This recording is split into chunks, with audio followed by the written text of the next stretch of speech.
Hi, welcome to another episode of Meet the Author. Tonight we have a special episode because we have an author-author, husband-wife team. We have Anthony Valerio, welcome. Thank you. And we have his lovely wife, Ellen Nerenberg. And they're both published authors. We're going to start with you, Anthony. Anthony Valerio is the author of 8 books of fiction and non-fiction. His short stories have appeared in the Paris Review and in several anthologies and readers. He was a book editor in major publishing houses, including McGraw-Hill. Mr. Valerio has taught writing at NYU, CUNY, and Wesleyan University. He lectures widely in the United States and Europe.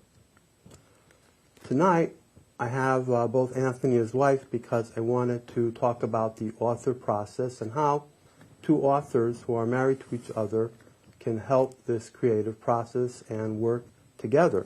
We're mainly going to talk about Anthony's books tonight because Ellen will have her as a guest on another show.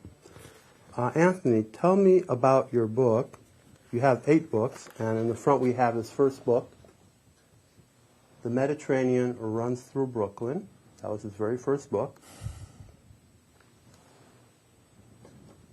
And more recently, where we're going to focus on a little bit more, John Dante's Inferno, A Playboy's Life.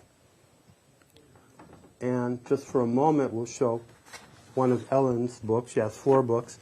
We have Murder Made in Italy, a totally different topic. Anthony, tell us a little bit about your story. Start with whichever book you'd like. Well, first of all, thank you for having us here tonight. I really enjoy your interview shows a lot. Thank you. The book in question that I'm on tour with now is John Dante's Inferno, A Playboy's Life. And it is a biography of a man who named himself John Dante. Mm-hmm. He was an Italian immigrant to Chicago at the age of 2 and opened an important nightclub where he met Hugh Hefner and so forth later on, and changed his name from John Imola to John Dante. And John Dante was a friend of Hugh Hefner. Well, John Dante met Hugh Hefner in John's club called Dante's Inferno because John was infatuated with the great poet's poem that is his journey through hell, mm-hmm. and met Hugh Hefner there. And they were very young men. They were young entrepreneurs and became great friends, a friendship that lasted 40 years. Wow. Ultimately, John Dante and Shel Silverstein moved into the Playboy Mansion, and so Hugh Hefner, John Dante, and Shel Silverstein lived together in the Playboy Mansions in Chicago and Los Angeles with 40 playmates and bunnies, mm-hmm. for 26, 30 years. And according to what I read, they collaborated on Playboy magazine or in the business. Well, Shel Silverstein, the famous children's book author, began his career at Playboy. Hugh Hefner gave him a job traveling around the world doing these travelogues, these sketches, and mm-hmm. Cartoons.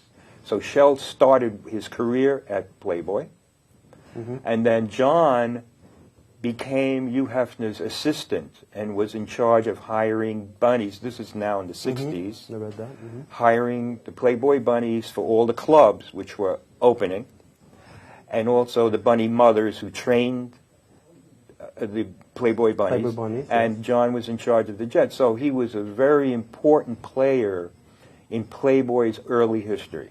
Do you know, if I can ask, what was unique about, today we sort of forgot what was happening in the 50s and 60s, but what was unique, and you can help out too, what was unique about the Playboy bunny at that time, as maybe a waitress or whatever,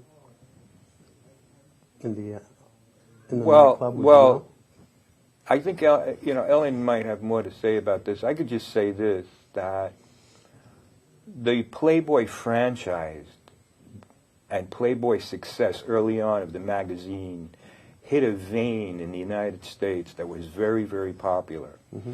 It became a very, very popular, it's not for me to say, it sold millions of copies, and Mr. Hefner, Hugh Hefner, sold opened clubs all over the world. What was unique about it, I think, and what I think was unique about it was, first of all, Hugh Hefner's philosophy of free, Open. not free, open. He kind of Django Unchained. He kind of unchained the sexual mores of the country, and for that he was very, very important. Mm-hmm. And also to have women who in leotards and high heels, and then you could buy a key, so you felt very important. You were opening up your own sexual freedom, if you will. So it was a phenomenon, and it's on its decline now. Point is, John Dante was there at the very beginning, and he also saw Playboy's decline in the 80s. And how did you come about to write a story about this? Well, the way it happened was I was a friend of Shel Silverstein's. I was also one of his editors, his book editors. I'm a trained book editor. And one of the reasons Ellen and I get along is that I was trained as an editor in Ellen. And so I really contribute in our relationship to her books more as an editor than as a fellow writer. But Shel was a friend of mine. 1 second, Ellen. I'm sorry if I interrupted. We'll get back to that question. Yeah. So I don't want to leave you out in the... No, not at all. So how are you helping... how do I help Anthony? I cook quite a bit, actually, As an author. which I really That's enjoy. important. I actually really enjoy that. I went to a show one time where Margaret Atwood and her husband, who is also a fiction writer, actually, two Canadian writers, and someone from the audience said, "Are you competitive?" And Margaret Atwood said, "Only in the kitchen." And it was about, who could be the better cook. Otherwise, they were very supportive of each other. And I think that Anthony and I are very supportive of each other's endeavors. They're substantially different, I think. Are you editing his works now? No, I don't think that I edit Anthony's work at all. Anthony often likes to play his cards a little close to the vest when he is composing. And I'm different, actually. Anthony often will listen to prose that I'm writing, but when it comes to composing his own prose, I think he likes to wait until he's... You're understanding his creative process and he's understanding yours. Yes. And that keeps it good. And they're complementary. They're complementary. If I might say, that's a very good way, a wonderful way to put it. Also, we get along in the creative worlds because we're really doing very different things. That's good. Her work is scholarship, excellent scholarship. I am also a historian, but I trained as a fiction editor. This is a biography. For our viewers, you're both teaching in universities. You're a professor? Well, I was a professor at NYU, City University, and Wesleyan. And I've taught at Wesleyan since 1994. And you have a unique thing that your books are related to, what you're teaching, Italian culture and Italian, you call it life? Italian culture and society, I'll call it. Is it also La Dolce Vita, or It's funny you should say that. I'm offering a class right now called Italian Cinema, Italian Society, and La Dolce Vita is the next film that we're looking at. Okay. Actually, there's somebody, an Italianist, who writes about Italy. She goes back and forth to Italy. She has a radio show. It's on that show, and she calls it La Dolce Vita. And I actually saw the movie. It was great.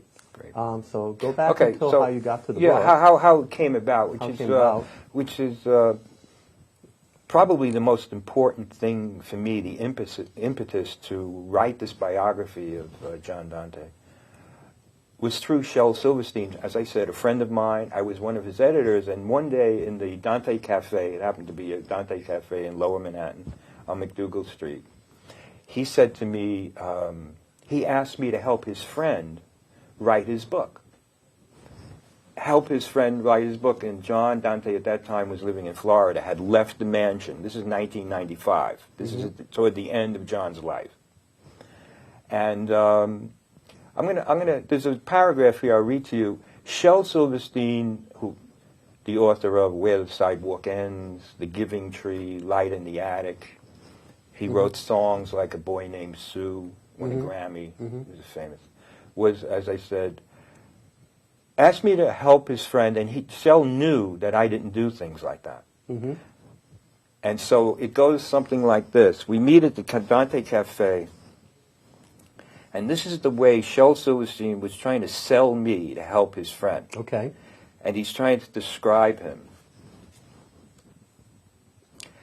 And what irked Shel was he had this man who was in the Playboy world for 40 years, and in his book wanted to write about his substitute grammar school teacher, his mother, and his father. Meanwhile, Shel, who had his finger on the pulse of commerciality, wanted this. He said, I mean, here's a guy who was a bartender in the first Playboy club, then Hef's assistant, acquiring estimable power, and he comes and lives in the Playboy mansion and for the next 26 years lives with, at any one given time, 40 of the most beautiful women in the world. Had his own apartment, king-size bed, kitchenette, parlor, dial 20, deluxe room service, champagne, caviar, anything he wanted. John, Shel came from Chicago, hired thousands of indebted, gorgeous women for bunny jobs. For the London Playboy Club alone, he interviewed 3,000 of the most desirable women on the British Isles in mesh stockings and high heels for 200 jobs that he alone could grant. He managed the Playboy jet, choosing and picking among the creme de la creme for the stewardess job, and flew all over the world with them. So he's trying to sell me and trying to grab me into the world of John Dante and Playboy, and I still really wasn't interested. Mm-hmm. In the end, though, Shel was the type of friend, to me anyway, who I couldn't really say no to, and then I went down and interviewed John Dante to help him with his book, and then we became friends. Then Shel Silverstein died in 1999. John Dante died in 2003. And then 4 years ago, the book took 4 years to write, because John had given me all his notes Mm-hmm. and all his And photographs. he knew that this book was going to come out after he passed away? He wanted tried to to get get his it story out out. there? He tried to get the book out while he was alive, Mm-hmm. because his dream was to use the royalties. John, he was a hustler. To use the royalties to return to Italy, the land of his birth. Mm-hmm. And in fact, in the meeting with Shel, which is the first part of the book, how it all came about, Shel said, I don't understand how a man who hasn't been to Italy in 50 years wants to go and live out his last years there. Mm-hmm. So let me jump to It's this. a different, I understand that, because it's a different lifestyle in the and I lived in a Mediterranean country there than there is here, and people are missing it, and they take their pensions down there. Mm-hmm. Exactly. He wanted to return to the land of his birth. What But do you the have to land say of his about birth that? was also really both fantastic and fantasized. So I think it's really instructive that he styled himself after a poet from Florence. He said he wanted his ashes distributed in Florence, right? Isn't that right? You just gave the ending away. I'm sorry. Well, we all die. Well, the ending was bittersweet. That is, he did finally make it to Florence, but really not the way he... Not the way he wanted. No, in a sort But of it's okay. But crumbly state. You know what? It warms my heart to know that with all the people, especially women that he knew during those 40 years in Playboy world, there was one at the end who got him what he wanted, took him there. And that's how the book ends. Takes his ashes there. And So you talk about in the book, or it's well known, the difference between a loving relationship and just a sexual relationship. And can you talk a little bit about that? Maybe he was the example in a way. thank you for that question. And something that you, Hefner, I read also recently, also talked about the difference between when he was younger and what he wanted in the end. He actually liked the idea of family. And Just got married again. there you go. And the difference being, he only later on understood the difference between love and sex. and sex. Thank you for that question. It's very important for me, first of all, to have undertaken the work. If I didn't understand that these men loved one another, they were great friends, and sex happened to be part of their world. We're talking about the 1960s, even the 70s. But they really loved one another. They were great, great friends. I want to say also, Hugh Hefner emerges through John's notes and his world, what he was saying is a very loving, empathetic, supportive man. I mean, here's a man, and I'm not working for him. This is just my deduction from my work. Here's a man who began and supported the careers of people like Shel Silverstein, Lenny Bruce, Bill Cosby, Don Adams. They worked in his clubs. They lived in his house. So that's often that's what emerged to me, you know, in a way that I hadn't anticipated. And so it was really about love and sex. They loved women. There was a lot of sex in the mansion and out on the grounds. And but you know, I want to say this. You give me an opportunity to say this. You might know, you might have experienced this. Of all the venues you see of Playboy and Hugh Hefner, it always seemed somehow a veneer, so superficial. He never really had not in his last years. Actually, not in his last years. He hadn't had More an opportunity realistic. to talk about what you're talking about. I mean, when these two men died, I saw a statement. He lost two great friends, 40 years worth. So there is a clear distinction. You got to give also Hugh Hefner credit in a business where he's involved with sex and the opposite sex. You don't hear complaints against him as you would somebody else who probably would have been in this business would have had a lot of complaints against him. And he's pretty much stayed away from that controversy. Maybe they were not maybe the general public was not happy in his message and his magazine, but you never really heard his employees complaining that much. Maybe they did, but you didn't hear it that much. I think that's a really interesting point, and I think Anthony in the book also talks about when Gloria Steinem was undercover, I guess, as a... And who was Gloria Steinem? Gloria Steinem was still a very important feminist, and I think that there's actually a very significant reading that can be done of this book, which is a feminist reading.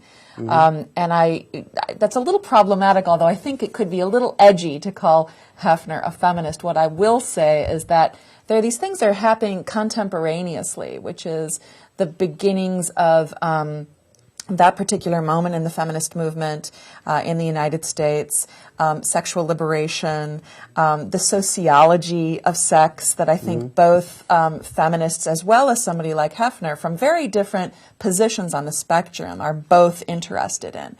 So I think that I just wanted to mention that, but I wanted to circle back and capture something about the difference between love and sex, because of course that is what the poet Dante is really very much about. I mean, different kinds of love. And as he makes his way through hell, he's interested in categorizing sin and finding the right punishment for it. But the thing that motivates it all is love. And the thing that brings him through hell is, in fact, a very loving relationship, certainly with his muse, Beatrice, but also with Virgil, who is his guide. So there's a real intertext and interplay between Dante's Inferno, the poet Dante Alighieri from the 13th century in Florence and in northern Italy, and then John Dante's Inferno. And the way that those two projects, I think, come together and then come apart in the book is really quite an interesting facet of the book.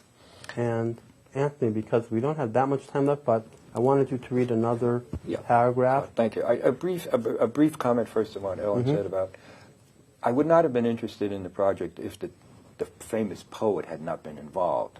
John Dante's Inferno, his nightclub, he was infatuated with the Doré illustrations of Dante's Inferno and blew them up and put them on his wall. He was infatuated by these etchings.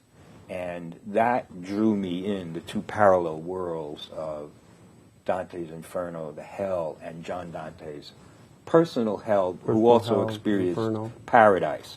Thank you for, throughout the project, I wondered why it was so important to Shel Silverstein that the project succeed. Because he didn't need it. He knew I really didn't need it. John, so here's what I found. He had an outlet to media anyways. Yep. So here's what I found.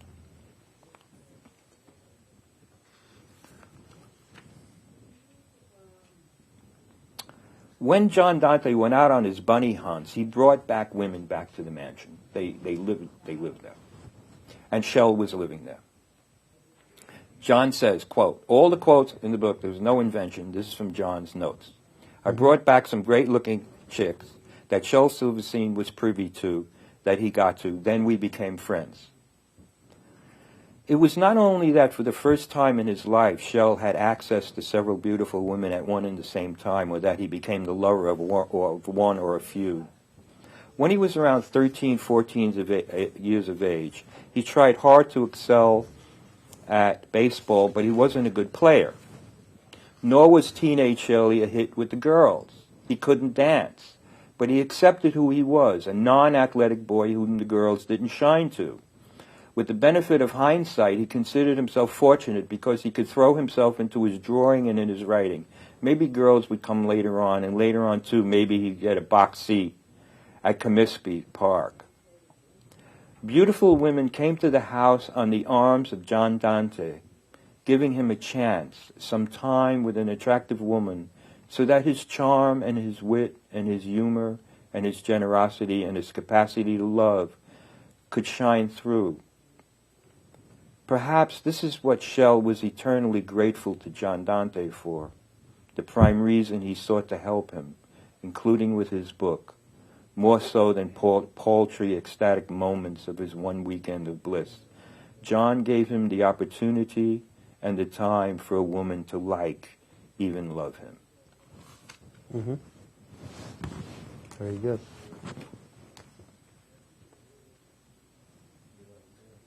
Oh, here's another question you brought up. When you talk about a memoir, what is fact and what is fiction in a memoir? That's actually something very difficult to bridge, and we have this issue right now in the news. As a professional editor and writer, this is something very interesting and very apropos for what's going on now. And maybe something that you had a problem with in writing it. I gave this a lot of thought. In the end, I want to say this. In the end, it's the artist's sense of integrity that the work he or she is doing is honest. Mm-hmm. For example, this is a biography. And the biography is based on notes that were given to me. Mm-hmm. I had no reason to alter, change, augment, embellish the notes. Mm-hmm. However, when we're talking about Dante the poet, John, I was asked to do this, I realized later on, because that's what I could bring to it, to illuminate the parallel world. Mm-hmm. That's invention. Mm-hmm. I make no claim that, as these other writers and filmmakers are making, that it's based on fact and getting into a lot of trouble, because the trouble has a lot to do with also the way the book is marketed by the merchants, and that's often over the heads of the creative people. Mm-hmm. If you, at the time of a bookstore, I've had books in 5 different sections in bookstores: creative, nonfiction, European history. You don't know where to put it. Mm-hmm. And and often publishers tell writers, you have to say this because because nonfiction sells more than fiction, and if people believe it's a true story, they'll buy more. So they get caught in that trap. But I think in the end, it also there's a great deal of self-censorship that we, at least myself, attempt to be very discreet, not to hurt anybody, for a spectacular reason. That's operative all the time. Mm-hmm. So I would advise, a great deal of caution. Do you have anything to contribute about that? Well, I do, and I think that the simple abbreviation or shortcut would be it's all fact and it's all fiction. And as to say, in Anthony's case, it's not a memoir; it is a biography. He didn't have any need to elaborate on what came to him, but at the same time, it is possible to say that the notes that came to you for this project were fantasy. I mean, that they were John's thoughts. But Anthony's very careful about talking about that, too. That's a very delicate enterprise. That's a bit different than saying, this is what happened to me when I went to my 10-step program. You had to be a historical researcher also, in addition to being the author. Which he is, actually. Cross-references. You had to check. I became friends with John's friends after he died, which corroborated everything he said. So They were that's there. good. This way you can back it up. Yeah, so yeah. If I could, Anthony, in another book, he wrote a biography of Anita Garibaldi, who's the wife of Giuseppe Garibaldi, who was one of the heroes of the unification of Italy. And he said a really interesting thing about this, which was he wrote a biography of her, and she was an illiterate woman from South America. She could Brazil? leave no record of her own. But Garibaldi left so much of his own memoirs that you could, through placing him, place her. But this was the thing that I wanted to say, which was that Anthony said he didn't have to invent anything in that biography because, as a fiction writer, if he had wanted to write a novel, he would have written a novel. He wouldn't have written a biography.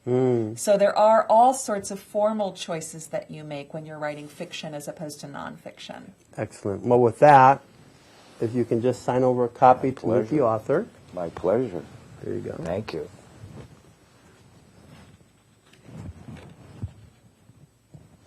Okay. Thank you so much for having us. My pleasure, and I think the collaboration between you two really came out, maybe not in the questions, but in how you understand his work and how he understands yours. Thank you. I think if you're going to both live and work at home, you have to have a clear sense of who's working where and Partnership. You when. also have to have Still a separate partnership, floors. And you also have to have separate floors. It really helps Everyone in our has case. their task, but it's still a partnership. Right. Yeah. Thank you. Thanks well, a lot. Thank you both for being a guest Thank you. on Thank you. Meet the Author. Thank you. And good luck.